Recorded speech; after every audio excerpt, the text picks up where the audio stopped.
Ngasi sanction jariba khongjang asi maruoina azad golai degina Keithelmanbi fawa haibadi Nongpok Keithelmanbi fawa gi lambi sembi daba phattaba sigi afaba lambi mo oina ba changsin jabani maruoina hairiba khongjang asi da daita lojariba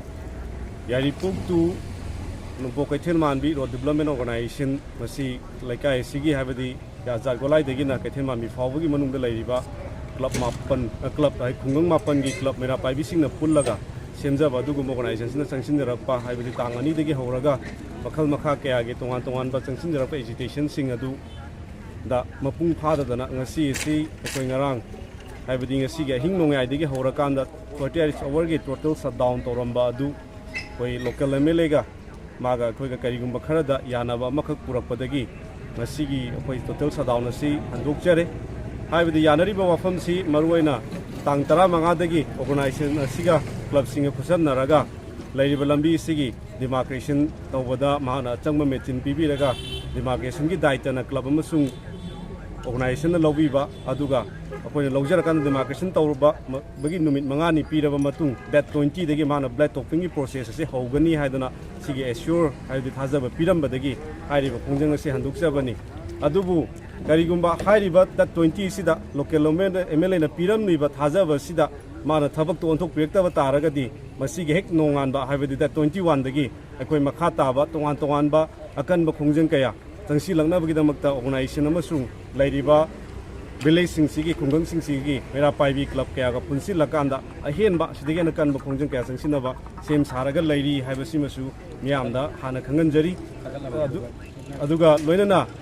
aikoi na mamang dagi dead 2 dagi thingduna lakheba heavy loaded gari sing akoi man puba gari sing chatpagi thingba leiba adu koi hana di pungting thingjabani dugo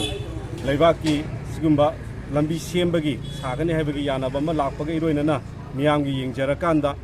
numidang wairam pung 5 dagi na ayuki pung 3 fawbagi manungda hairiba loaded gari sing asi chatpagi ayaba pire hairiba matam sida loaded khatanatana koi khaligi haibadi ahangba unloaded oiba gari singju satpi gedabani akoina thajariba matam sida nataba atopa day time da haibadi nungtingi matam da chatpi ba taragadi maduda tholokpa phapatagi daita hariba masa masa na pujagadabani aduga masige iroinana aina aroibada mayamda thamjaning basi ngasi akoina changsinjariba khongjang haibadi lambi sibu fatriba lambi sibu phanana bagidamakta changsinjariba khongjang asida support tawbiriba haibadi sahjok pibiriba village singi club ki member sing adagi mera paibi sing loina loina tongan tongan ba laibiri ba civil society organizing sing aduga baza pai kibit pusu asigi maru aina changsinjari ba adi force oijari ba